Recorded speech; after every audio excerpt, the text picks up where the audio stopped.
I am pleased to announce that the TRRC will now be launched on 15th October. That is next week, Monday, following identification of the 11 commissioners, including the designated chairperson, Mr. Lamin J. Cisse, and the deputy chairperson, Ms. Adelaide Sose. All the commissioners will be sworn in on the day of the launch ceremony on 15th October as part of the launch events. As of today, we have not yet received any objections relating to the fitness or suitability of any of the nominees as commissioners.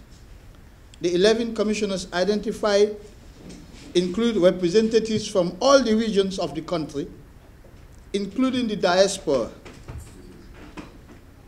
All the 5 major ethnic groups in the country are also represented, i.e., Wolof, Mandinka, Fula, Jola, and Sahole.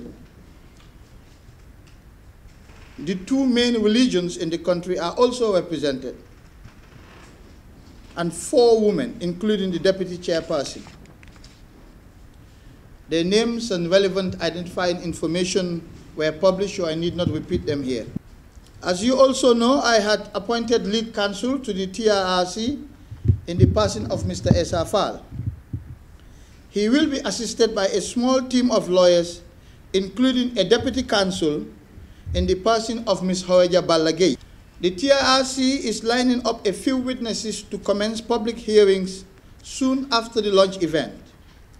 The Secretariat of the TRRC will announce to the public the exact commencement date. And the last item on the TRRC is that the UN Transitional Justice Project Management Unit team has reviewed and approved a $25,000 grant to 2 NGOs.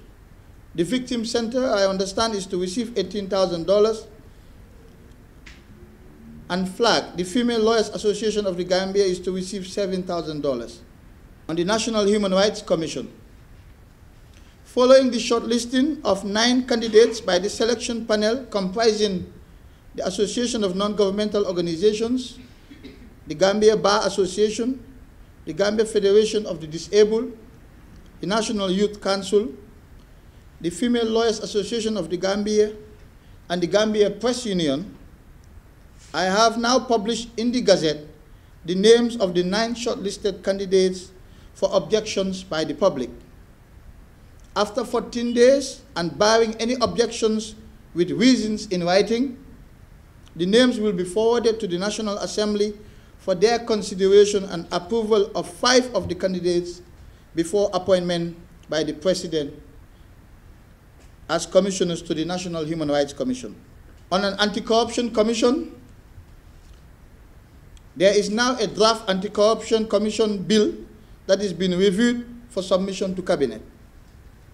We hope that the review process will be conducted in time to present the bill before the National Assembly for enactment before the end of this year. On media law reform, the media law reform is currently underway with the drafting team at the ministry here working closely with the Gambia Press Union, Article 19, and the Ministry of Information and Communications Infrastructure.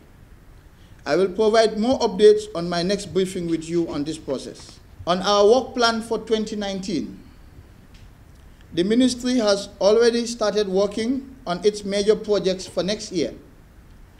A major focus of the ministry will be on 3 key areas: prison reform in collaboration with the Ministry of Interior, electoral reform in collaboration with the Independent Electoral Commission, and criminal justice legislative reform. We have noticed a worrisome trend in the country, and this must be addressed. While we want to encourage a culture of tolerance and the freedom of expression like in any democracy, this must not be equated with chaos or be used as an opportunity to tarnish the reputation or smear innocent people.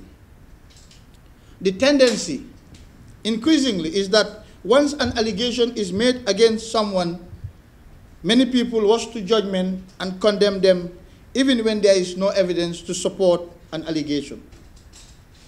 We cannot accuse, try, and condemn people all in one scoop. It amounts to mob justice. Everyone is entitled to the presumption of innocence until they are found otherwise by law. Let me also take this opportunity to remind everyone that the publication of false news is still a criminal offense in this country, as upheld recently by the Supreme Court, and we will not hesitate to apply the law. I therefore encourage everyone to exercise and enjoy their right to freedom of expression without committing a crime, because if they do, they will be held accountable. We must not push the boundaries of our newfound freedoms to irresponsible or unacceptable limits, because when we do, we hurt others and their families in the process. The law is here to protect everyone, including the accuser and the accused. Replace your 3G SIM card today for the Real Africell 4G SIM and receive 1 GB of internet data for free. Really? Yes, get 1 GB for free just by replacing your SIM card at any Africell outlet with no loss of contact. The cost of bundle from the 3G SIM card is the same for the 4G SIM. And guess what? With the 4G SIM card, you can also connect to the 3G network as well. This is so cool. I'll replace my 3G SIM card right away to the real 4G SIM and receive my very own 1 GB for free. From Africell, it's always real and it's for free. Where Africell goes, no one has the speed to follow.